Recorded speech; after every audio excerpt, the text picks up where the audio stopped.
on today's episode of The Real DJ Show. Because people are like, oh, you know, you're really good for a female. And I'm like, what the hell does that mean? Yeah. I'm like, the bridesmaid's walking up the ring bearer to say his favorite song is Let It Go. And he was like, yeah, here, put your hand like this, you know, wick, wick, wick, wick. I was like, yeah, okay, wick, wick, wick, you know. And that's how, like, I started learning how to scratch and how to DJ. And he's like, yeah, can you play Baby Shark? I'm like, are you kidding me? I gotta play Baby Shark when I got asses going back and forth on my dance floor? Hey, guess what? What? John and Rich are here. You know what that means, right? The real? The real Unedited. DJ Show. DJ Show! Let's go!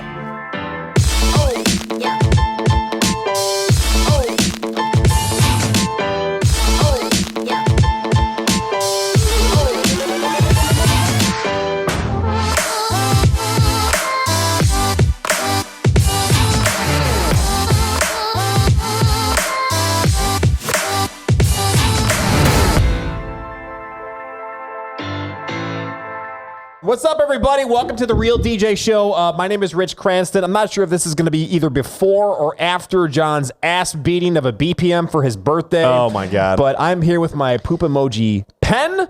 We're jumping time zones on the one thing. Our one thing is a good one. It's good. Prepare yourself, carb up, get ready, because our one thing guest today is already off the rails. We should make a show of what happens before the show. Yes, and all the pre-work. But just want to give a shout out. We got Mickey in the booth over there, keeping technology on lockdown. We have Dr. Kendrick. He's in the house. He's without his white lab coat right now. Thank you very much. Can you DJ in a lab coat? Because that would be the dopest thing ever. I did go to a wedding in Scrubs. Love that. How did I miss that? And we got Dre here. Hopefully you'll have a strong opinion on this episode. There's probably going to be a Skim Milk reference at some point where he says Slender and Setup Wars. All right. But, Mickey, give me the one thing video, because our one thing today is freaking awesome. Give me the one thing video. Let's go. I wake up, flex, thumb down, now check. No drip, this wet. Tell him run it up. No sleep, no rest. We have Shani. What's up? What's up? What's up? What's up? All right, I'm picking the no sleeves too, by the way. She has no sleeves on. Thank you. It's cold. Like, can I swear? Is it right if you swear? Okay. You can definitely swear. Well, I was going to say it's cold as crap, but it's cold. Yeah, it's cold as crap here in Chicago. Like, where's spring? Yeah, exactly. Like, can we have spring already? Like, what's going on? We had a blizzard here yesterday, too. We're in Rochester, New York. We had a blizzard yesterday. Up? All bad. All right. Hell? Now, I wish, like I said a minute ago, I wish we could make a show out of what happens before the show, because it was really good. We're going to be off the rails. We're very excited. This one was like the red letter date on the calendar. We had Shani in because she's so fun. We were super excited. So thank you so much for joining us. We really appreciate it. Thanks for having me. I'm ready. Let's go. Let's do it. Nikki she says I'm a bitch. We cannot wait for what Setup Wars and the BPM is going to look like. So before we get to the real fun, Shani, this segment is all about community and highlighting our friends in the industry. So if you could give us like the Reader's Digest version on your origin story, and then what's your differentiator, the one thing, what makes you so different? I can think of 10 things, but what's the one thing? Just start with this. I mean, I'm a female, so we could start with that one. Yeah, it's awesome. You know, I could say in the minority because there's not a lot of us. I mean, I hate doing that whole that male female shit. Yeah. Like I hate doing that. Yeah. Because I always tell people that I'm a DJ first and I'm a female second when it comes to the industry. Yeah. Amen to that. I always try to do that because people are like, oh, you know, you're really good for a female. And I'm like, what the hell does that mean? Yeah. I'm like, F off with that. Do you actually hear that? Is that a real thing? Do you hear that? Oh my God. Yeah. Really? Yeah. Oh God. Yeah. 2022? Yeah. That baffles me. That baffles me that happened. Yeah. I'm not trying to be. But I get it more at conferences. It's not even that I get it in Chicago. I don't get it in Chicago. I get you're good for like a white person because I DJ in urban spots, so I get that. But you know, I get it at conferences. Like, oh yeah, you're really good for a female. Well, it's great to have it, you know, amongst your peers. Well, I mean, look, I'm a social justice warrior, and I think it's 2022. I can't believe that happens, but. Look, those conferences sometimes, right? I mean, you meet people from freaking everywhere, and there's some back-asswards places in our country. No, seriously. But, I mean, the work and performance you did on stage, and it's not like you were opening. Dude, no, I mean, like, not the opener. You know? It was really good. I'm not going to lie. I was my headphones. I was a little tipsy by the time, because our presentation was over when Chi-Town, that was the next day, and so we had very little responsibility at that point. So I had consumed, I don't... I had consumed some cocktails. But that set was so freaking hot. And I'm sure you've already told the story. You posted it all over social media. But those of us that were there were like, holy shit, this is so sick. And then we found out the next day when we chatted with you, we were in Ben's room and you told us what had happened with your laptop. I'm like, how is that even? Seriously. That's crazy. Like, I felt so, there's no way I could have done that, what you just did. So anyway. Props. Thank you. I appreciate that. Thank you. Your fire under pressure was unfreaking believable. That set was crazy. So good. And that goes with, like, you know, I'm a veteran and I practice, and still with all the years that I have under my belt, I still practice what I preach, and I still, you know, put in the hours and the time into everything that I do. And I don't just sit on my butt and, you know, let like, oh God, I you know, I know what I'm doing. And, oh, you know, I'll just let, you know, oh, you know, I'm good. I'll just figure things out. No, like I still do everything that I've been doing the last, you know, 20 years. And I update my music and I look for the hottest stuff, and I still do everything that I've been doing over the years. So I'm still constantly progressing and doing everything that I need to do, that so I can, you know, outdo the 18-year-olds and the 20-year-olds and That's the be exact like, mentality you have to know, have. get off my, I got this youngins. Let's keep going. Well, what's so dope about it, I think, was that's not just like narrative from you, right? I mean, because look, everyone's going to go on their own show or podcast or whatever platform they have to talk to everybody and say those things. Like, you should still practice, you should still, you know, as a veteran, this is what we do and the preparation. But like, you just put it in, you know, as real as it gets, like laid it out and said, you know, mic drop this motherfucker. Like, you know what I mean? It's real. So I think, I mean, just again, kudos to you. That was crazy. Yeah. It shows in everything, like your whole set and your whole aura and vibe while you were there shows that you. Well, that's it was a vibe. I mean, it's not only she's walking the walk and talking the talk.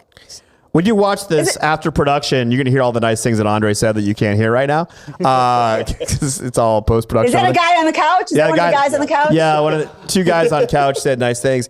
But what he was saying, which I'm going to echo too, is I mean, the vibe was like no stress. I would have been sweating freaking bullets. Somebody else's laptop. I mean, I don't know how many hours you stayed up like prepping the set or whatever, but like I would have been sweating effing bullets, right? Yeah. And you look up there like it was the most fun night ever. I mean, what? It's crazy. Oh, well, I'm not going to lie. I went through the emotions on, you know, the night before. I definitely went through the emotions. I went through like all those crazy emotions. I did, you know, the crying emotions, the anger emotions. I did like all that stuff in the room. Just in the hotel room. I went through like the whole like movie roll of emotions. I did, you know, the whole crying, and then I did the whole martial arts thing in the room. And then I was like, wait, I'm in Vegas. Did you go Motley Crue on the hotel room? I did everything. Like the whole hotel room was like trash. Like I did the whole rock star thing in the hotel room. You know, we did it was like if somebody would have videotaped, it would have been like a movie in that hotel room. And then I was like, wait, I'm in Vegas. Like this is ridiculous. Like let's figure this out. We're professionals. I have my wolf pack here. I got friends here. Let's figure this out. We can get this going. And that's exactly what I did. And then I just sat there and I focused and I was like, you know, let's call people, let's get this going. And then, you know, after a couple shots and feeling good, then I had a couple dance breaks, and I think I did a couple music videos on my own, and where I was the lead and backup dancers. I was everybody, and I was feeling good. You know, then I was like, all right, let's focus again. Then I was like, all right, let's do this. And I just sat there and I turned my phone off. And I was like, let's get our shit together. And I was like, all right, I got this. So obviously you have a unique personality, and your whole vibe and what you see is what you get type of personality, right? Which is awesome. So in your market, like how did this whole thing start for you? Like, how did you become a DJ? You know, you have different monikers, you have your sign behind you. How did that all start? Well, the sign behind me is actually my Twitch. Well, I'll go point this way. Is my Twitch sign. So that's actually Club Quarantine was it still is for Twitch. So I have my little Club Quarantine group, my followers, and I had merch, t-shirts. We had t-shirts of like Club Quarantine, Were You There type stuff. And I had t-shirts for like my group, and we go talk about that and everything. But long story short, I've been in the entertainment industry. I don't want to like show my age and stuff like that, and make sure, I don't my Beyonce fan on, because I didn't send you guys my writer and everything of like stuff I needed. We've been ready for it and everything, but I didn't know I was supposed to send you guys all that with like the lighting and everything. That's okay. We'll have purple M&Ms next time. For next time, I'll make sure I send it to you. But I've been in the industry for over 25 years, and I was actually a professional dancer before I was a DJ. No kidding. Before you gentlemen get all excited and stuff, I wasn't like, bomb chicka wow wow, like I wasn't all like that. But that's the second time we've made that sound though since you've been on. Yeah, I was classically trained, and then I was on tour and everything, and I was actually like a dancer on tour for artists. And when I was on tour for artists, I realized that the DJs on tour had like this incredible music that they had. And so after like in the hotels and stuff, when we used to do like after parties and everything, I didn't want to hang out with the artists. I wanted to hang out with the DJs, because they had the better after parties in my book. Yeah. Like I was like, the DJs have like the incredible parties in their hotel rooms. I could care less about the artists. I'm like, because I was never like into that scene. I was like, I wasn't a groupie. Like I was like, I'm with these people like on stage. I could care less about all that stuff. Yeah. I want to hear like what this music, where they're like this incredible music.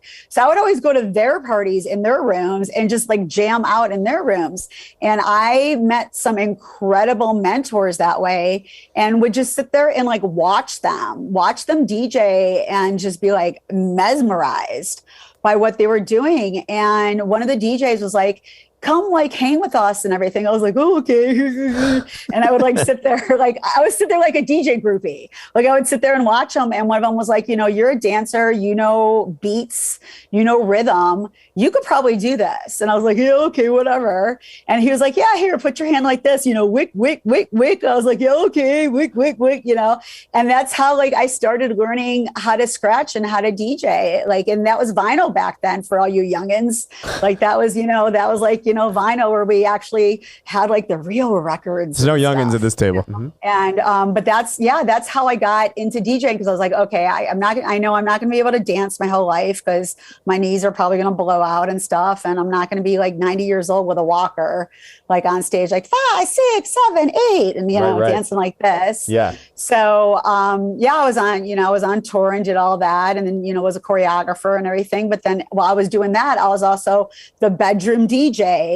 But I was the bedroom DJ that was just practicing. I wasn't like the bedroom DJ that'd be, going out and be like, hey, I'm a DJ too. Like I wasn't that person. Yeah. Thank God. Yeah, I wasn't that one. Like played Bad Bunny. Yeah, I wasn't that person. Nice leave. But I was, the one that was just practicing. And that's how then I got into DJing was that way. So I was the dancer turned DJ.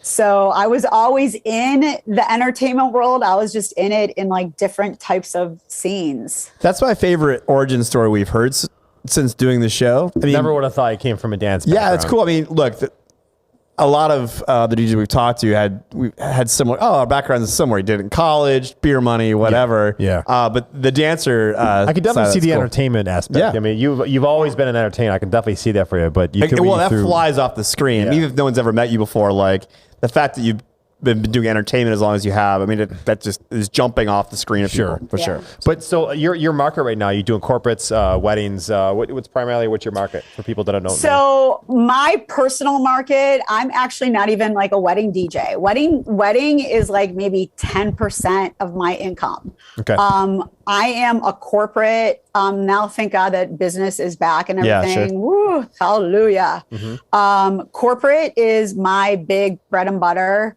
And mitzvahs. As far as your socials, how do people get in touch with you? And because by the way, before she says where her socials are, she's an amazing follow. One of my favorite follows on all platforms. Definitely, for sure. Because it's going to be some wacky shit that just makes you laugh your ass off. If you're not following Shaney right now, you got to. It's a great follow. Yeah. And let me tell you, if you just want some like if you're having a bad day, if you want some just fun entertainment, follow my Instagram stories after the weekend. Okay. Just if you want some like fun entertainment, I'm just saying. She's not lying. It's a good follow. My Instagram stories after a Friday and Saturday are just like some good times. If you just need some good laughs. I love it. I just like to put some just funny stuff on there. And it's not even about me. It's about just, I DJ in the clubs on Friday nights till 4 a.m. So, so most of the clubs in Chicago, they close at 2, but I'm at a late night stop on Fridays till 4. So I get the drunkenness people that come from 2 a.m. to 4 a.m. So I like to give some people the entertainment. I like to especially give the guys the drunk girls. I give you guys some of the drunk girls entertainment from 2 to 4. I take care of my wolf packs. So I like to give you guys some of the drunk girls on my Instagram stories. I take care of my wolf pack. Drunk girl entertainment is a good hashtag. Yes. All right, so where can they find you? So Instagram, most of my stuff is Chi-Town Shaney. I got to point this way. You guys could, so my Instagram, Chi-Town Shaney, Facebook, Shaney Barnett, or, find me Chi-Town Shaney, Mixcloud, Chi-Town Shaney. You can get some of my wicks. Some Chicago house music. If anybody's into some house music, you could always find Chicago house, top 40, stuff like that. Cool. That's most of his Twitch. If you guys want to just have some fun. My Twitch, I don't have a regular Twitch schedule anymore because thank God I'm back to work. Yeah. But so now I just kind of do pop-ups. But I did have a regular Twitch schedule when we were all in quarantine. But now I just kind of do pop-ups here and there because I did have a following. But Twitch everything's kind of like Chi-Town Shaney. But if anything, and if anybody has any questions about anything, I'm pretty much open, contact me. Ask me anything, but well, we can't wait to hang out next. You've been a delight for sure. Yeah, and this is gonna be the best. Yeah, I'll come to New York. I'll come to New York and hang out with you guys. I wake up, flex, thumb down now. Check, no drip, this. Tell them run it up.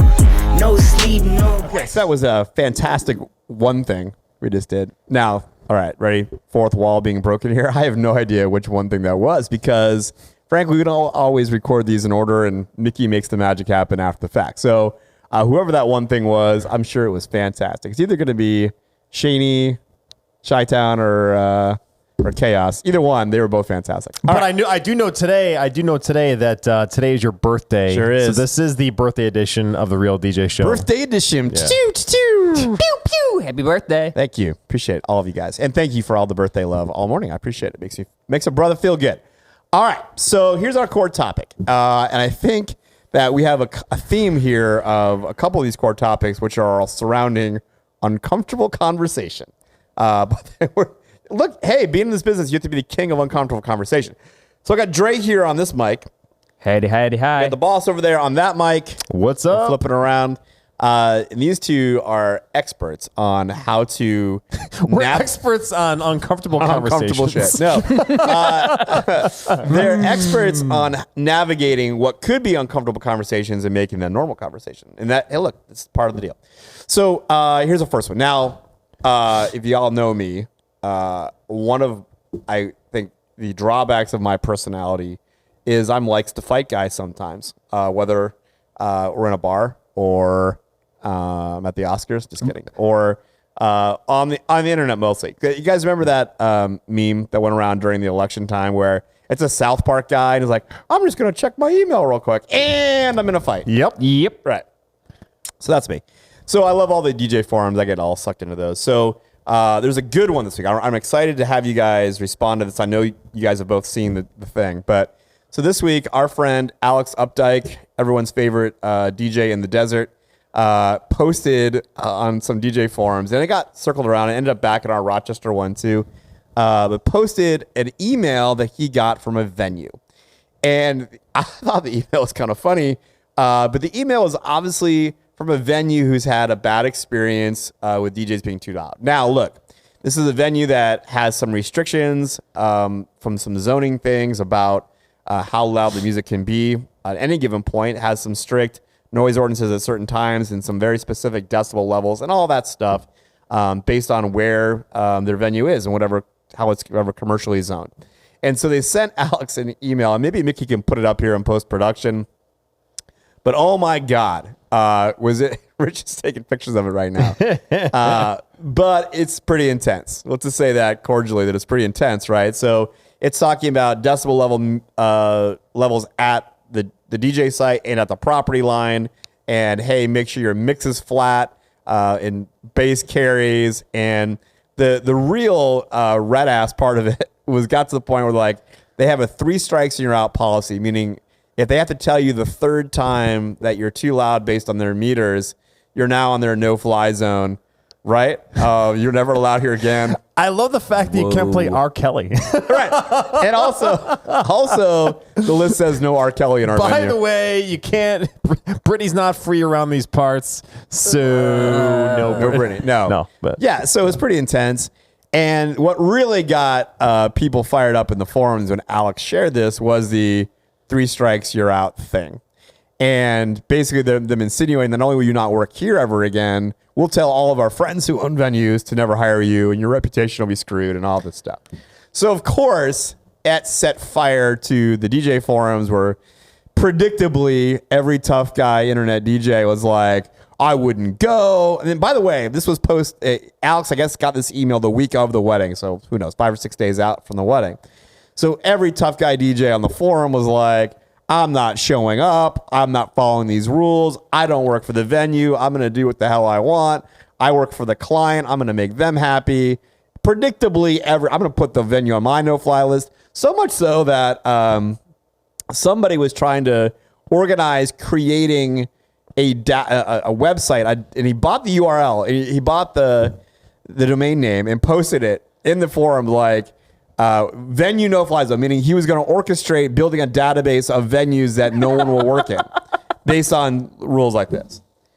And so in this discussion, there was me, and I think Chaos was on one side versus 9,000 DJs. And before I say what I said, what would you guys, look, if you guys got this email, and I laughed because the minute I saw this, I saw Mickey next to me. I'm like, can you imagine if Rich got this email? come on, what is that supposed to mean? Because I just would love that response. So what would happen if you got this email? Well, the thing is like getting an email like this from a venue 5 days before the event, and this again, this did not happen locally in Rochester, but we do have venues in Rochester that have stricter rules than others, right? And first off, 10 years ago, I probably would have been pissed. But Pre-anger management, pre dealing with the big green rage monster inside of me. But here's the thing: you getting a list of rules like this from a venue, you have to understand, and I'm going to tap into my law enforcement experience. You have to understand where the venue's coming from. First, it's private property. It's their property. They are literally inviting you, even though they're contracted and all that shit, they're inviting you on their property to hold an event. So they're still accountable to government standards and rules and regulations and New York State laws. So they all have to abide by that. And that carries on the rules. And not for nothing, some of these venues, I worked in a small village in a college town. So you have residents who, and the college kids have like house parties and stuff like that. It's the constant barrage of the town against the board, against the entity, the venue or the private property or the college party, right? And who's stuck in the middle? Code and law enforcement. So they have to abide by these rules, and you have to respect that. You have to respect that. So listen, you're not Tiesto. You're not getting escorted with limos and purple M&Ms. Sorry, dude. You're a DJ. You're not that big of a deal. You have to abide by that. So if I receive this, to answer your question, would I be happy? No. Is this going to be a favorite venue of mine that I am to work at? No, I'm probably going to try to avoid that because it's a pain in my ass. Maybe. I guess to that point, and then Jay, I'll let you jump in, but I don't even know if this was my favorite venue. If I haven't been there, I will assume that Alex has either not been there or maybe it's new ownership because he certainly was surprised to get this email. So I will assume that in this case, we're going to pretend that we've never been to this place before. But you can't let it color your mindset about that. What if you get there and it's gorgeous and the load in is easy and the people are actually kind of funny, and if you follow their rules and you're cool with them, maybe they're the coolest venue owners ever, and because you were the one not shithead. See, there is the great point. Right? Maybe like you're the one that was not an asshole. Because we found that to be true, right? Yes. I know we found that there's places like DJs say, this place sucks. Yep. The guy's a dick. There's meters. And they turn out to be places we love working. Yeah, exactly. And I'm going to call them out right now. Like last June, I was hired. I've never been to Jarris Wadsworth Estate. Okay. It's a beautiful venue. And you walk in and you hear all these stories about like, noise ordinance and this and that. And anytime you work with a venue that's like family owned, it's kind of a different story, right? So it's like you can't piss the family off because the uncle is probably making sure the plumbing is good. One guy's running the place, the aunt is in the back. So what happened was Jarris Wadsworth, the dance floor area, it has a metal roof, and there's speakers all throughout the venue. And first off, DJ 101, you don't use venue speakers. Anything. You bring your own shit, you use it so you can guarantee the quality. Normally, and you can, right. So that's cool. But Jim comes over to me and introduces himself, and not for nothing, but in my opinion, it appeared that Jim had a little bit of a chip on his shoulder because he's dealt with shit from DJs for years. Because I'm going to toot our own horn. Encore is an elite luxe company. We know what's going on. We know how to do our job, and we do it very, very well. We are in the minority in our industry, and we're not the only great company out there. But Jim has dealt with poop for years. Yes. So poop for years, meaning I've got to install decibel meters above my bar. I've got to come up with rules. I got to come up with all this stuff. So when he presented that to me, no problem. Listen, I'll tell you what, you're on vacation now, Jim. Nice to meet you. My name is Rich. I own Encore. If we can do anything for you and your family, you let us know. Right? Yes. Oh, cool. Guess what happens then? Guess what happened? Fast forward to 11 o'clock, right? It was Victoria and Colton's wedding. I blew the doors off of that bitch. And what happened was he comes over to me and he says, listen, I've been doing this for a lot longer than me, like, however many years. And he's like, there are 3 DJs that I would recommend, the best DJs I've ever heard in my entire life. You're number 2. I'm like, holy crap. Thank you. Right. It's amazing. He says, I'm going to recommend you to everybody. Throw your name down on the list. And by the way, he does. We get a lot of business. At least I got a lot of leads from them, for sure. Dre, you get this email. I want. There's some things there I want to put a pin in that I think is good conversation. But you get that email. How do you feel? I understand where the venue's coming from, but my first and foremost thought when I get this email is to reach out to my client, and that's. The venue didn't contract me. The venue hasn't been working with me. The client has. I have set goals and expectations with the client of how they want their wedding to be and how I am going to act and perform at their wedding. So my very first thought is I need to reach out to my client. I need to address this with my client, let them know of this email that I got from the venue. Yeah. And then educate them on, okay, listen, this is what I have to do to stay compliant with the venue. In order to stay compliant with the venue, because nobody wants them to come over and shut you down in the middle of a reception. And it sounds like from this email, that's a very good possibility. If you do not follow these rules, they will shut you down. Yes. So my very first thought is contact my client and make sure that they are aware of the rules and stipulations for the venue. Now, we're 5 days out. Changing things isn't an option. That's a big point to this, I think. But letting them know and being transparent with them, and then, yes, you have to follow these rules. You have to. Because if you don't, the consequences of that are far greater to not only you, your reputation, but to your event, to the wedding that you're doing. Let's play a little devil's advocate. That's a great point, man. It is a great point. Here's some devil's advocate, because for me, immediately, and I think I've already said my opinion here, that my reaction is going to be just do what they say, right?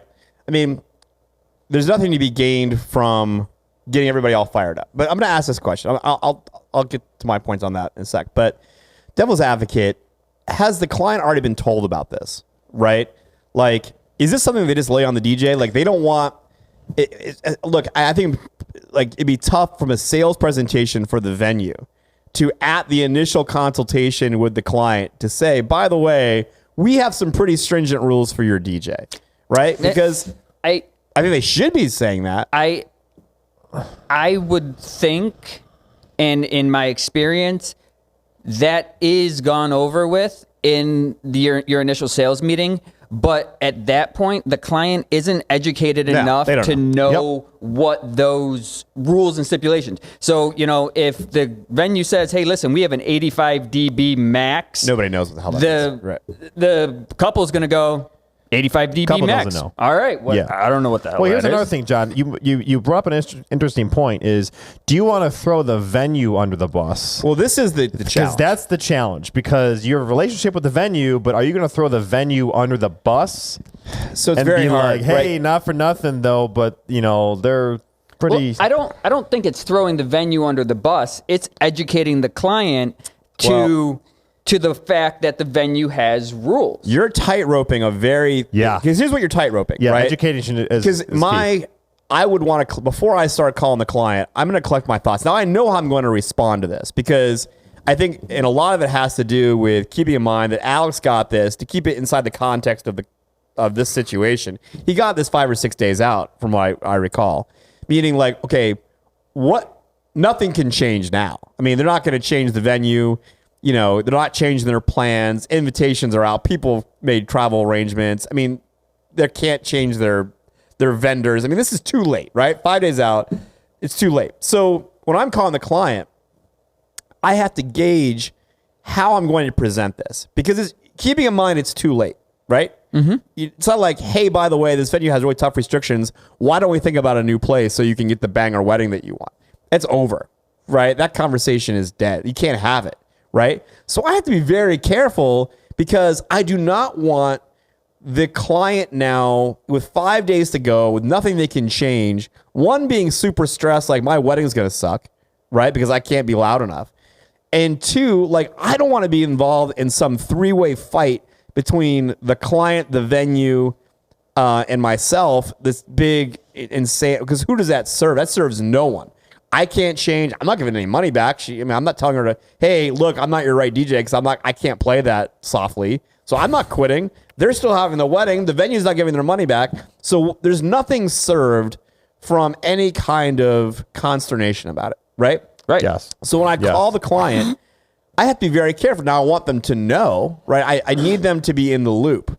But I do not want to say things like, and by the way, this is bullshit. Like, these rules are ridiculous. I want to know, hey, I just want to let you know your venue sent me this thing, and this is bullshit, and there's no way a fun wedding could be at these decibel levels, and what do we want to do about it? Because none of that stuff is going to help you. I mean, you're screwed. All it does is it's a weak-ass cover your ass, right? Because there's nothing positive served from getting your client fired up about it. I think all you can do is say, hey, I just wanted to let you know that I got some regulations from your venue today. It's no problem. It's going to be great. Like, here we go. But can you, I guess, I think that there's nothing presented there that it's not insurmountable. But, it's challenging, right, Rich, this conversation you have to have with a client because you have to not fuck everything up in 5 days. Yeah. Well, I think the key is like Dre said, there's got to be an education piece to it. And there is a very tight line because the client is looking to you as the expert. Right. And, we've all been in those situations where the client, they have a special relationship with us. It's different than the photographer. Sure. It's different than the florist. It's even different from the venue because they're leaning on you to be experts in your field. Music is fun. So, like, of course they're looking forward to you in your work. So, but you got to educate them because if, what happens, like on this list here, it says no R. Kelly. What happens if the client wants R. Kelly? I met with a client today that's totally into Justin Bieber and Drake, right? So what if Drake was on the list? Now we're scrambling 5 days before the wedding. We've been in these certain that seems pretty, circumstances with schools. That seems pretty, of that list, that seems pretty innocuous, the no R. Kelly. Sure. And that might even be a joke. Like, they're trying to keep it light, like no R. Kelly. But, so I think we're all saying we have to educate the client, but educate them on what? Like, educate them that, I mean, what are you going to educate them on? That 85 decibels, frankly, isn't enough to have their wedding fun. So now they're stressed. They can't change. So, I don't know what we're educating, except for we're educating the fact that, hey, just so you know, I have to stay inside a certain volume level. There's really nothing I can do about it. But look, the wedding's still going to be fun. I don't want you to stress. But if you have questions about our volume level, it's because I'm staying inside of guidelines from the venue. Like, what are we educating them on? Well, the thing is, too, come to think of it, the Holiday Inn, they have in Rochester here, they have a decibel meter. I remember we were doing a corporate event for a large bank with over 1,000 people. And, operation manager guy brings out a decibel meter and puts a rate next to our booth. You remember? Yes. Mickey, you were with me that time. Yeah. I was with you. I'm like, what the hell is this? So I had to go back and forth to the client, to the guy, and of course, all the corporate salespeople were gone. Now it's just the guy who's got to make sure that his hotel guests are not calling him. Yeah. I think the Strath had one too at one point. They might have. But They're way cooler than Holiday Inn. but rewind. Back on the rails. We said we got to educate the client. What are we educating them on? I think that we are educating them on the fact that there are a list of rules and regulations that we have to follow. And I don't think we have to go into detail about what they are because that is our job, not theirs. But just to say, hey, listen, I spoke with your venue and, I got their rules, so we're going to follow those. Everything's going to be great. I think that way, if there is a conversation after the event about, well... So it's an acknowledgement. Exactly. Not an education. Because if we're educating, what we probably educated them was 16, 18 months ago, hey, if you want to bang or pick a different place. Right. Maybe, right? I mean... The fact that I don't know of any responsible venue that is going to put something on their rules and regulations and not let their clients know about it, such as no R. Kelly, that line right there tells me that the bride and groom probably have some awareness of this, because there is no way that this venue is going to not tell their clients about that rule. I think that's a joke, but maybe. I don't know. I don't think it is. Maybe there are a lot of people maybe who, the venue owner's sister was a victim of domestic violence. There are a lot of people who no are, MJ. Sure. I don't know. In any case, so no MJ. That seems pretty minor. Yeah. But all right. So bottom line is, I think we're all in agreement, though. Actually, before we get there, Rich, answer that question for me. So, what do we tell the client when we call them? Because we want to keep them in the loop for sure. I agree that the language keeping them in the loop on this, but what are we educating them on? Well, I think the biggest question, you got to put yourself in their shoes. The biggest question I want to answer is, okay, so I have this really fun list. I'm hiring a DJ because I wanted to experience the music. I want to feel and hear the music. Am I going to be able to do that at 85 dB? Right? So not as much as you probably were picturing. Exactly, right? So does that mean, like, okay, do we have to bring more speakers? Or we can do like a surround sound thing, so I don't have to turn the volume up, but it can be more. So do I have to educate them on that? Maybe change your approach a little bit? Change your package? Yeah, change your package and just be open-minded to try to deliver what they're expecting from you. So that's a piece of education, going on this list that's a challenge, though. You're not turning them on the flat bass carries. Announcements. I have a ton of announcements. What do you mean? You can't make announcements on here? Only the grand entrance? We haven't talked about that, by the way, in this context. We didn't mention that, but it does say minimize your announcements. Minimize announcements. What happens if you have warm pretzels? What happens if you have a sparkler exit? What happens if you shuttle service? I mean, but it says don't hype. Keep hype to a minimum and, think before you hype. So, okay. So I'm not going to be Fat Man Scoop on the microphone. Can I tell you what I think? I've asked a lot of questions. I'm going to tell you my impression of this. And I'm going to call Alex maybe at some point and tell him, I'm going to ask him how it went. Because this is what happened last week. I think this is a fed up venue that frankly doesn't have rules that are all that outrageous. But there might just be the first person who put this thing down on paper and say, this is our expectation.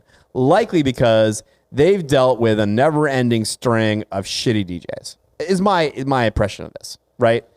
Now, I agree. We got to get the customer in the loop, and I'll call them or I'll CC them on the email. But I think our response, the best way to serve the client, because we have 5 days, nobody can change, can't fire, there's nothing that can happen. Our best way to serve the client, here it is, right here, is to say, to the venue. I got it. I'm here to help. We're teammates on this. Yep. We're partners. Give me feedback through the night. We want that, and we want to deliver for you. You send that to the venue. You CC the client. I would CC the client so they see this, right? I'm delivering that to the client, but I'm like, hey, I got you. We're a professional company. We're partners through this whole process. We all want the same thing, which is our couple to have an amazing night. I got your back on this, right? The end sent. And that's what it comes down to. Like, we as DJs, I mean, for the people that can't swallow their pride, they have an ego problem, show's all about them. I got to, you're not redlining, you're not headlining if you're not redlining, all that bullshit. If you change your approach and be a little bit more accommodating and professional, like you say you are, I mean, this is where the problem's fixed. Yeah. And I think the roadmap's in the language there for you. You know what? I agree. I think most DJs should shut the up. Mickey, bleep me. Sorry, I said the F word a lot today. They should shut up. Like, you don't need to give a running commentary during your dance floor. I think that's what that's telling you. Like, this venue might be giving an experienced DJ the roadmap of how to be better, frankly. But our answer, I think, is, and if you came to me like, hey, I just got this email, what would you tell me to say? I'm like, email them back, CC the client, and say, hey, thank you for sending these. I can't imagine how hard it must be to run a venue and deal with inexperienced vendors. We are not an inexperienced vendor. We're on your team. We got you. We're both here to give the client a great experience. Fucking send. End of story. Send. And by the way, after that, and after you give a great performance and you're really easy to work with, you are the list. Yes. Yeah. If it all works out, because, I mean, look, there's no one who probably cares as much as we do about how loud this thing is, and we probably go louder than most clients ever need anyway. So, look, but if there is an issue in the evening where the client or a guest says, hey, man, can you turn this up? You've covered your bases already. You've included the client in the communication about it. You're like, hey, I really wish I could, but this is the deal with the venue, but this is an amazing venue, and it's out of their control too. You just be a good teammate through the whole thing, and I promise you, like Rich just said, if you do that, you become the list. And I hate having to pick sides between a venue and a client, but if it comes down to it, you follow the venue's rules. They picked the venue. I didn't pick the venue. They picked it. Here are their rules. I can only do what their rules say. All these tough guy DJs who littered that message group with, well, fuck that, I'm going to do what I want, and, I'm going to play as loud as the client wants me to. Those guys are not building businesses that last. Let me ask you a question.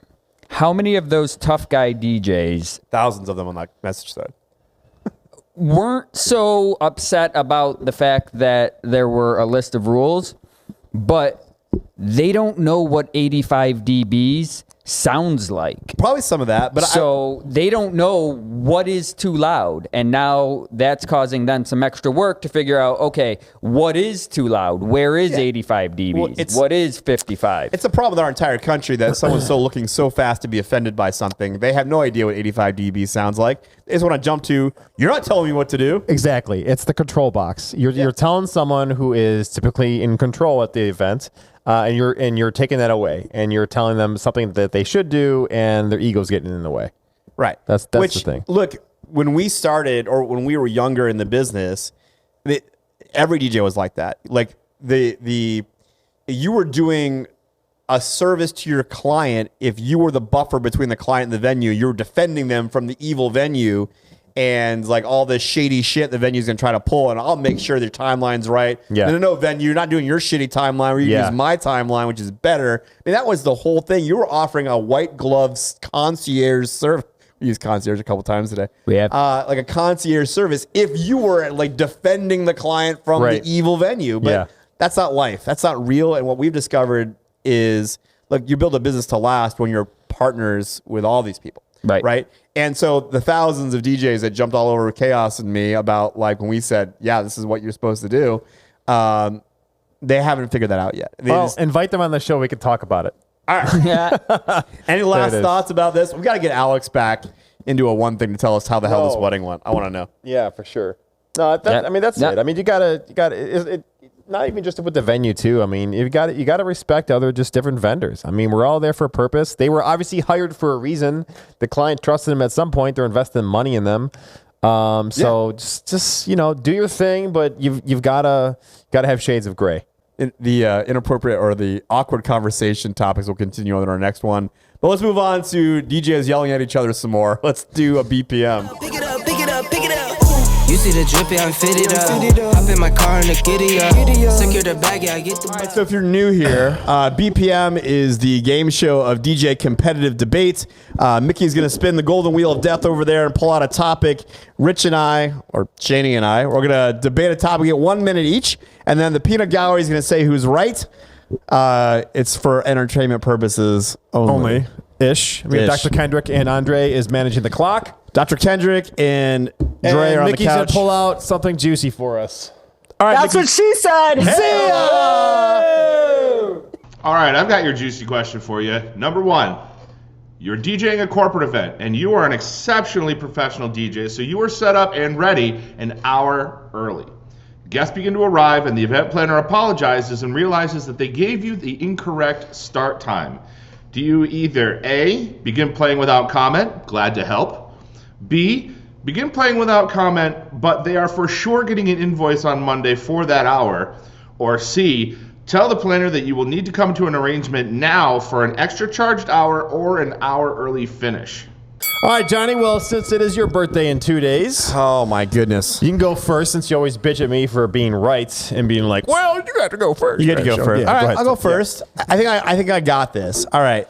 Look, I'm going to have to put an asterisk on it. There's no way to answer this question in black and white because it's going to depend on a few things. It's going to depend on my relationship with this planner and this venue. It's going to depend upon my relationship with this client. Is there a relationship that I'm looking to extend here? Is it a venue that, of course, I want to take care of? It's one of their important clients. A lot of those things are going into my decision making. I would say it's likely a 75% chance for me that it's going to be A, that I'm going to start. I'm already there. I'm ready. I'm going to hit play and take care of that, hoping that this is going to extend my relationship with the particular client and embolden my relationship with this venue. Look, it could C could happen. I mean, that's in the realm of possibility, but for me, it's about 75% chance it's probably going to be A. Okay. C is never going to happen, in my opinion. I'm definitely not going to, come to terms and stop everything and deal out contracts and agreements and verbals when guests are coming through the door. That's ludicrous. So for me, it's B with shades of A. And, if you're going to start me early, I totally get that. I'm going to do my thing, but, this is my thing. This is feed my family. My kids go to camp at this. I've got to be compensated for it.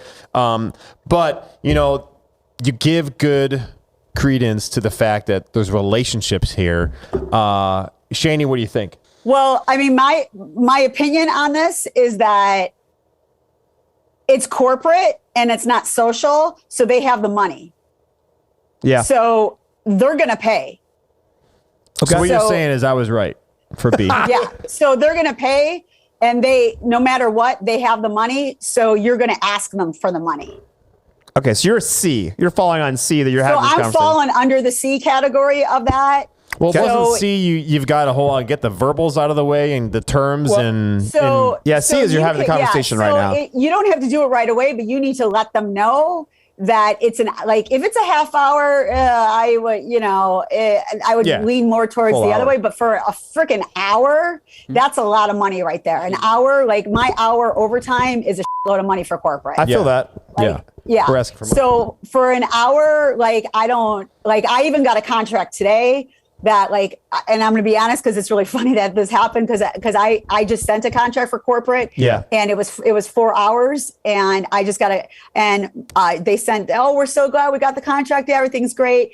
And in the contract, they sent it back to me, and the whole committee was blind copied on it. So they said, oh, glad you got the check, blah, blah, blah, blah. Okay. So they said, a private cocktail reception will start for the sponsors.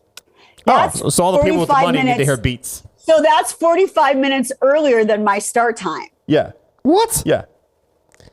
So that's during my setup. That's during my setup time, or when I'm actually probably in the bathroom changing my clothes and looking cute when Sure. I'm Yeah, already yeah. set up. So now that they want that, I'm sure they want some background music being played. Just a playlist. While the sponsors are sipping on their either expensive Dom or whatever their So you need to lay the music down for all the stiffs. Yeah. So, So while the sponsors have their pinkies in the air. Well, I'm intrigued. So I have the two of you guys here. Now, you guys are both DJs for us and may have faced this situation at some point. So that's so corporate because you said it was corporate to me. That's the only reason why I'm saying that, because it's corporate. I get it. My whole thing is corporate. I would ask them for some money. I might give them a little discount because it's happening in the second, in the moment. But I need my money, boo-boo. Shani, I don't know. I think we're only discounting if their website ends in org. I don't even know about Otherwise, pay me.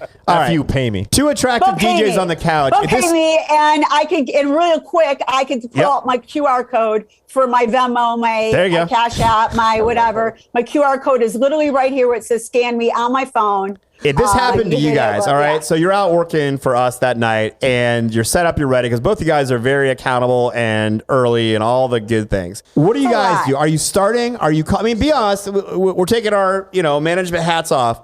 Are you starting? Are you working? Corporate. Are you calling us? What are you doing? Corporate. I'm starting the music. From my end, if you're playing it, guests don't know any better. At least for them, from their experience, they won't know a hitch has gone on.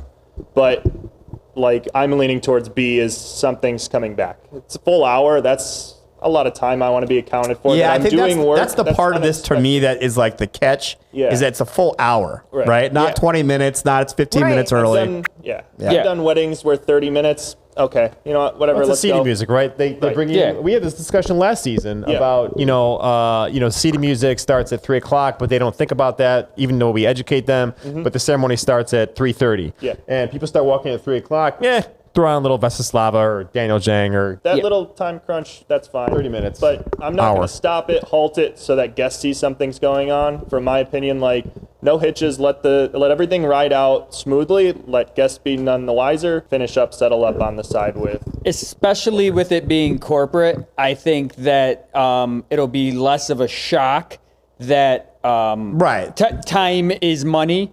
So you start the music, and then after the fact, you go, okay, listen, here's our overtime rate. We did go an hour overtime.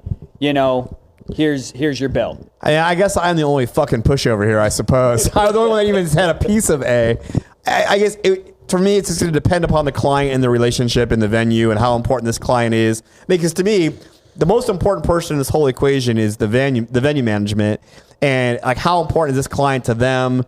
Like, oh, your DJ you referred, like, hit us up for this. They're already ready. I mean, I don't know. I have to feel it out. But I feel all you guys in your answer. All right, Mickey, that was good. Spin the wheel of death, Mickey. Give us the next one. Here's your next one. Will you play a kid's song request for a child in the wedding party, like Chicken Dance, Encanto, Disney, that does not appear on your Do Not playlist, in the middle of your open dance floor? There's a lot of qualifications going on here. You said it was not... So I can play it. It was not on the playlist. It was not on the Do Not request. Yeah. And they're in the wedding party. So you can picture this, right? Like the bridesmaids walking up the ring bearer to say his favorite song is "Let It Go." So I guess I'm going first. Yeah. Okay. So sucker, this one sucks. Yeah. So here's the thing: you have to play it. Because likely that kid's parent is the maid or matron of honor or the best man or something. They're going to keep coming up. We've all seen it. They're going to keep coming up like a mosquito on a summer night when he's got to go home now to bed. Can you play it before he leaves? Seriously, and you got to do it. But find something creative. You got to do it. Make him happy. Have some fun with it. Play the song. Play the song. Play the song. Yeah, play the song. Right. Play the song. But you know what? You can blame them. You can blame them. Say something creative in the microphone. Give them a little shout out or something like that, right? So there's the thing. That's what I'm going to do. You've got to do it. And I'm under a minute. Joe Bunn is going to be really pissed at us right now because we're about to agree. God damn it. I hate it when we agree. It sucks. But the part I was going to add is, you can totally sell them out. And I don't mean it in a bad way, but like, it's cute and you're a cute DJ guy. If you say, hey, our ring bearer did an awesome job today, here's his favorite song, and maybe I'm adding a little beat to it and doing something cool and playing 45 seconds of it, I think that gets you by. But of course you have to play it. I mean, you have to, but you have to dress it up. You can't just like Play Baby Shark. Backspin and play the Baby Shark. Well, funny without you saying say that. something. I had to play Baby Shark this past Saturday for the bride. The stepfather comes up who lives in California, never been in New York, and he's like, "Yeah, can you play Baby Shark?" I'm like, "Are you f***ing kidding me? I gotta play Baby Shark when I got asses going back and forth on my dance floor?" Yeah, you gotta You play. want my it. Sandstorm mix? Yeah, I played that one. Okay. Yeah, that's I owe you a good. quarter. All right. I owe you a Before quarter. Shane's going to tell us who's like what the real answer here is in a second. But two attractive gentlemen on the couch. What do you think? Are you playing I got this? a good one. So Play the damn song. I play it, All right. but I bring them up and I let them drop it. Yes. 'Cause Oh, then there's the answer. That's even There's a better. once in a lifetime thing. They get up, you get pictures. People photographer. stay towards the dance floor. That kid has a moment. It's like, oh yeah, look at, and then it's a story to tell. Everyone did I think always, of that? then they know it's on the kid. It's not me. Yeah. Everyone's still on the dance floor at the end. You flip it back to where you were going. Yep. That is 100% the answer. God damn it, Kendrick. That was a good answer. Shane's Shane, what pointing at the couch. That was it. You got to put him in the spotlight. Damn it. That wasn't as controversial as I thought it was going to be when I wrote Yeah, that you question. have to put the kid in this. That's the only thing you had to do is make sure you put the kid in the spotlight because that's why you're playing the song. You don't just drop the song. You have to put the reason why you're playing the song in the spotlight. and Yes. let him press the buttons Perfect. and put on the headphones and, the whole thing. Yeah. And don't Weddings play the aren't whole, even your but don't market. play the whole damn song. Oh, hell. Yeah. No. All right. Well, by this time, somewhere on your screen, you're going to establish that Cranny is way ahead of Johnny, and I'm going to step aside and let the two behemoths debate each other. We got to give our. All right, so our this hot one, ass, Shady, me and you are debating this more one, face so on her. and we're gonna let you go first. All right, Mickey, spin the wheel. Number 3, agree or disagree. To maintain relevance as a private event DJ, you need, all caps, underlined, bold, italicized, all of it, you need to go out and hear live club DJs occasionally. Well, in my personal world, yes, I completely agree with that because I do those types of events where my types of social events are club types of events. I know a lot of some DJs in their social world, they don't mix, they don't do those types of events. They don't do artists with the names of Lil in the front of them. But my types of parties, my people ask for artists with the names Little in them. So I have to make sure I am up on my hip hop, I'm up on my reggaeton, I'm up on every single type of music that's out there. That's why I also do clubs. That's why I also am up on every type of music out there. That's why I update my music weekly. Yes, I said weekly. I update my music weekly, and I know every single type of music genre out there. So in my type of world of musics that I do, I have to make sure I'm up on it. Some other people might say no because they're still stuck in the YMCA world. I am not. Shit, because Wow. I'm about to say no, and she's about to label me as the YMCA DJ, which that sucks. I'm But just saying it's a the danger type I'm of taking. events I do, my social events, they want the club type of DJ. That's the only reason why I said Hey, that. I'm with you, and I'm going to play on a technicality here. Are you doing shots? What are you doing? I had to wet my whistle. Oh, all right. So I'm going to say no at risk of Shani thinking I suck. No. But I'm going to play on a technicality of the way the question was worded. And the question was worded, do you need to go out and see club DJs live to stay relevant? Now, look, of course you have to stay relevant. Our clients that are hiring us, they're hiring us because they are looking for, I mean, I don't know if there's a better word for it these days, a club style DJ, a talented DJ, a mixologist kind of DJ. That's why they're hiring us. So I have to stay relevant. And all the things you said I'm going to agree with. I'm just going to add the context that there's so many platforms these days that are out there that you no longer have to drag your sorry ass out at 4 a.m. I'd love to come see Shani. I would. But you don't have to. That's not the only platform that exists now for which to stay relevant. And as an old ass DJ that's trying to stay relevant, I've had to find ways because my sorry ass is not going out unless I'm working. I'm just done. I've got 2 teenagers. I can only this bucket of energy to expend in my week. Very little of that is opportunity to go and hear club DJs. So what have I had to do? Honestly, I had to develop TikTok. I had to watch TikTok and see how, maybe older songs are being used in new ways and new remixes. I do go out and try to make myself an assistant on our other DJs events when I'm not working. If I'm not headlining myself, I try to go out to hear you guys because that re-energizes me. I hear new things. There's amazing DJs on Twitch and places y'all can go now to hear my heroes. I mean, we all have our list of who our heroes are. I can find them without driving to Chicago and Jersey now, which is great. So I would just plan the technicality of, no, I don't think I have to go out to a club at 4 a.m. Because look, frankly, where I live in Rochester, New York, there is bullshit. There's no nightlife. It sucks, right? It's balls. So nothing would help me to do that anyway. The DJs that are out there playing clubs are 18-year-old kids that are still impressed by $50 in free beer. So I'm not going to learn a goddamn thing from them anyway. I agree with that. So where I have to go is more delicate. I have to go out and explore better avenues. But in 2022, that's a long ass minute. Sorry, that's a New York minute, dude. Welcome to our Rochester minute, dude. With technical foul. Right now, the title under my picture says he cheats. It's my birthday. I get right to cheat out. today. I need an official's timeout because that was she's throwing flags, bro. Sorry, you guys have anything to add to any of that? I would agree with you that yes, you have to stay relevant. You have to listen to these new DJs. You have to listen to the old DJs. You have to listen to, club mixes. I agree with Shaney that, being versed in all of your genres of music is uber important. But I do agree with you that the club scene in our area sucks. And in order for us to do that and maintain that, we have to find different avenues to do so. Well, my avenue is you guys. I mean, frankly. I mean, right now, my easiest access to talented DJs is our own team.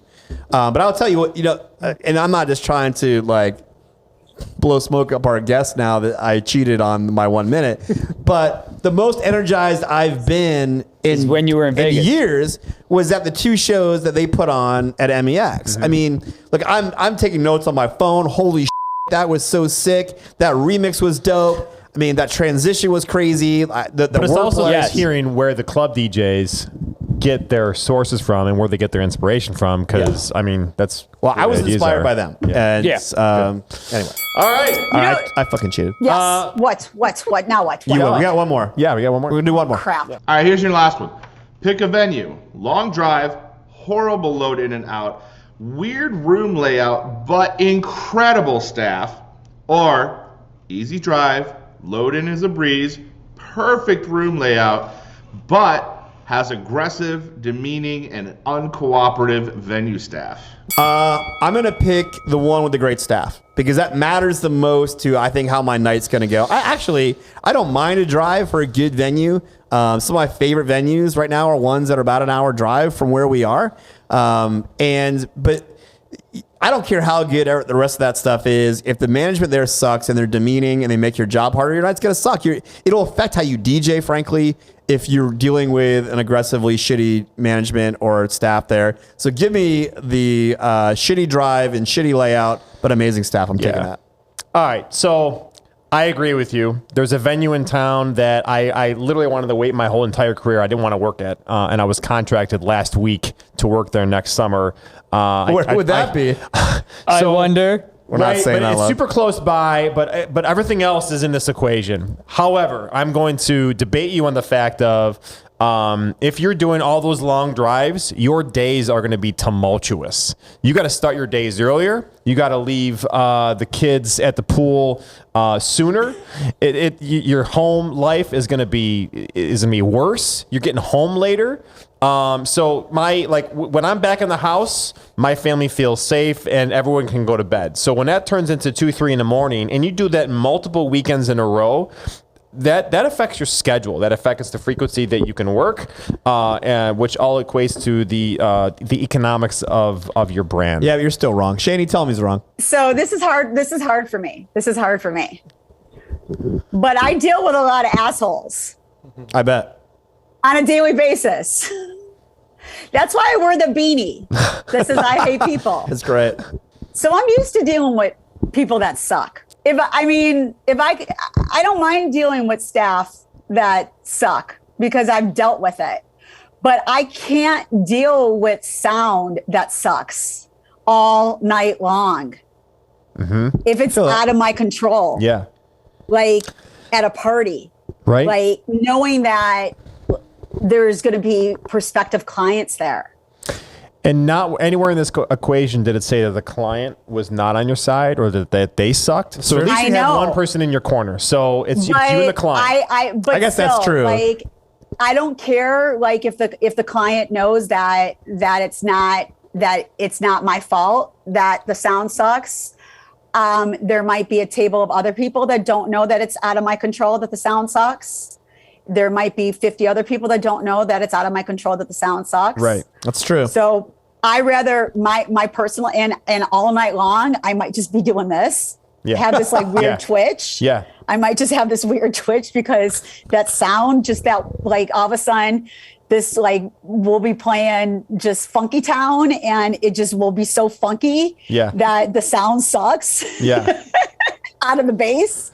Well, I guess I like Twitch. What I meant to say was like, you could be in a venue that you don't like the staff because they're a bunch of assholes, but the client loves you, right? And so at least, and they're the ones paying you for Christ's That's a saving grace of that question. So that's a really good point. That if you add like, hey, if you could add the context to the question that the client loves you and you know already, it would alleviate some of that for you. I don't give a shit. But I rather deal with a whole venue of assholes knowing that my sound is good. I'll Mickey, deal what with she's them saying and is I'll I drink won. afterwards. All right, boys. What do you guys think? I mean, real world, you guys do a lot of events, probably 80 events this year between the two of you. Like, what makes you feel worse going into one of those two things? Like, which one would you rather have? So for me, I would much rather have the long drive. Let's face it. If I get home and I'm around the corner from an event and I do my loadout and I get home, I'm still up for another hour and a half. Give me a 45-minute or an hour drive on the way home. I can get home, pull into my driveway, climb into bed, and pass out. I've decompressed. I've gone over everything that I need to go over. My head's still not spinning. Yeah. I would much rather have the long drive. If the room sounds like shit, I can figure out a way to make it not sound horrible to the point where I can't deal with it. Unless you're That's going to my use a job. bunch of windows. I don't care either way. Oh. Dr. Kendrick's doesn't give a shit. So it's kind of the other element. I could deal with the rough, like around the edges, not getting along with them. I just want them to be competent. Like, I just want them to be able to handle their job and their portion of it. I can deal with them. I can manage it. You do you. We don't have to agree. We don't have to be best buds. But if we can both do our jobs efficiently, I'm great with it. Yeah. Wow, it is, I think, 4 against 2. Or 3 against 2. I don't know. 4? Well, it's 3. It's me and Dre versus you 3. I don't know. Like, this dude. I think for me, like, it's the anxiety. For me, like, after an event, I don't care how tired I am. Like, you're going to be exhausted, right? It's the anxiety before the event that I think affects me more than what you were saying. Yeah. The thinking about it, right? Yeah. Like, if I know, like, I'm driving somewhere and that venue manager is my friend that I've known 15 years, and it's going to be easy to coordinate because we're buddies, and it's going to be easy, and I know the space well, the load is going to be easy. My whole day before is better. Yep. Right? My whole week is probably better. Your whole week because is I'm better. thinking like, oh, okay, cool. Yep. Like easy. I know this place. We had a venue last year where the venue manager, it was like working with her. She loves me, but one of the new girls went there and they have a noise ordinance, so she didn't turn the speaker off in time. So the venue manager goes over and yanks the power from the outlet on that speaker. You know, so and it would have thrown up for a whole night. Yeah, and that employee has to go back to the venue for the first wedding of this year. So it's there's this stress. Exactly. All right. Well, that was BPM. I think I'm just bougie. I think I'm just bougie because I deal with a lot of party planners. So I think I'm just bougie. You have a finger in the air. Yeah, can I just add that it's free. Cranston's point, well, a counter on Cranston's point, your day does become exponentially longer unless you work for Encore Events and you have setup and teardown crews. Well, there you go. True. We make your life easy here. All right. Well, thanks for the... Well, there it is. There was BPM. I got my ass kicked. I'm not even going to lie. I lost every one of those, I think. Shit. This is our second episode we shot today. I won the other one, too. I won the first one. Chaos says But we're going to buy you lunch on Friday. So happy birthday. Thank you to our special hot guest. Hot as in HAWTTTTT. We're going to do setup wars. You have a little more time? You got 10 more minutes? I'm here. My girl. All right, let's do it. We'll go for another episode. Roll that setup wars footage. Give us that setup wars video, Mickey.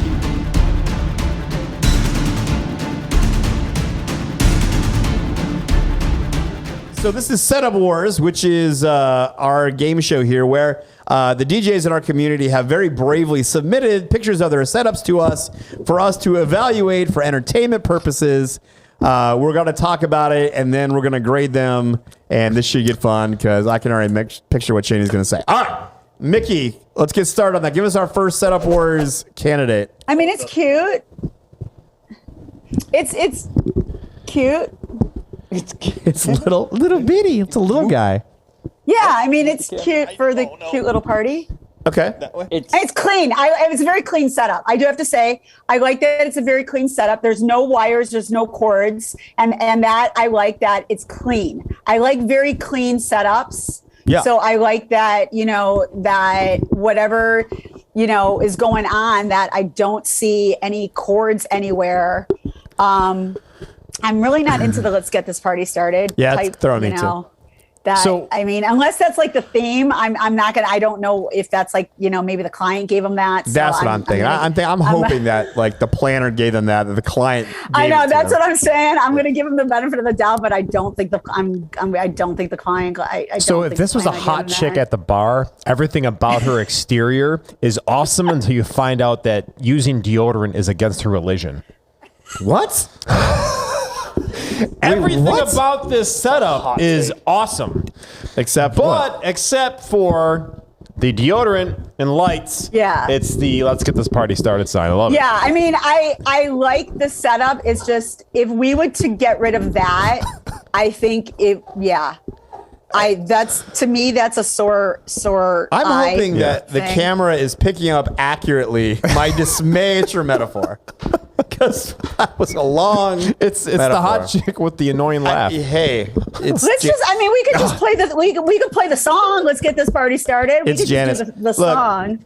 And none of us can get past that, and we're still talking about it. I'm going to again give this person the benefit of the doubt that in the box full of shit that the client gave to the planner, that was in there, and I didn't know what else to fucking do with it besides put it by the DJ. So I'm going to give the DJ a break. Okay, that this is not their thing. This was in the box with the card box and the fucking whatever. Okay, but I like that there's no cables, no cords, nothing sticking out, and that's a lot for a lot of these setups that you don't see shit like that. Shani, do you step on the sign and be like, oh yeah, this thing isn't working, I'm sorry? Because to your point for the last episode about the sound in the venue, you can't control that. So can we get past the sign? You can't get past the sign. No, but I'm posing a question. I can't get past the sign out of the movie Cocktail right now. You might have prospective clients in the audience who think that is part of your thing, right? You might. Well, I mean, that's what I'm saying. I think that might be his theme. Like he's gonna sit there and all of a sudden start being Tom Cruise and start making drinks. Yeah. Well, besides the sign you guys can't get past, this is my favorite setup I've ever seen on this show. That's what I'm even saying. Better than the last one. Besides the sign, this is such a clean setup. It's a very smart DJ. It's very, very clean. And like I said, there's not a lot of setups that I could turn around and say that there's no cables, there's no wires, there's no cords, there's nothing. It's so clean. I mean, look, he's even got the mic just sitting at attention. Yeah, I mean, this is it's the best one. I mean, this is someone who's smart that listens to their clients. Because I'm telling you, every high-end client that's doing a private social event, if you ask them questions, they want the DJ to be minimalistic and disappear, and not be like, "Hey, look at me on the DJ." This is exactly what this is. It's all black. You guys know I like it all black, and it's dope. It's my favorite one. Guys on the couch, opinions? I mean, I agree. It's monochromatic and it's clean. There's not a whole lot of gear there that doesn't need to be there. Everything that's there has a purpose. Did you see the sign? Yes. Okay, just making sure you guys saw the sign. Yes, I want to make sure you guys saw it. I was. All right. Give us a scale from 0 to 10, gentlemen. You guys go first. I'm gonna go an 8. Yeah. An 8? 8. Yeah. Wow, Johnny. This is the closest I've ever seen to perfect. Even the one we did with Chaos. Yeah, it's better than that for me. What? In more applications, because that is, I think, a more limited application. Okay, I get this is that. a wider application. It's basically the same idea, but a wider application. Because if you're going to buy, I don't know how many sets of gear this person owns, but if they own just this, then they bought smartly. It's all black, goes everywhere. And this is the a obviously listen to the 9.5 podcast because it's all about black. Shani, what's up? 0 to 10, Shani. I'm a hard grader, so it's a 7 for me. Yeah, Okay. I'm going 7. I'm going maybe even a 6.8. Get rid of the sign and spray paint your base plates. I'm not sure you guys saw there was a sign. I think actually he's smart. Here's the only thing I mean, even say he might be smart.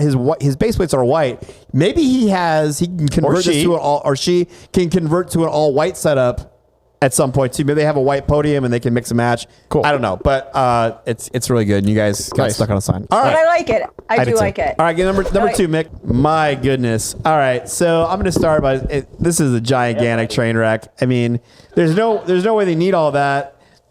This is just some weird flex of how many PVs do you own. Maybe they're sponsored by PV. It's possible. It's a giant train wreck. And I really wish I could see the DJs so I could be more critical. Because I really want to be judgmental. Because that guy's probably in a KISS t-shirt back there behind there sitting down. This is a giant train wreck.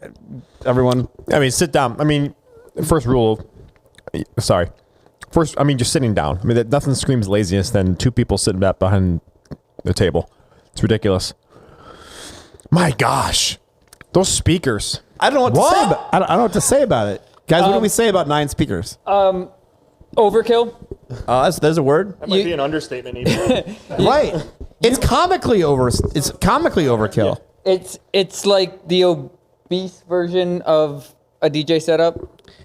It's like they were trying. I mean, it's almost like they're trying to, like those cool, I don't know, like murals or wallpaper they sell where like they put all kinds of like vintage speakers like in a Jenga pattern or like, some kind of Tetris pattern.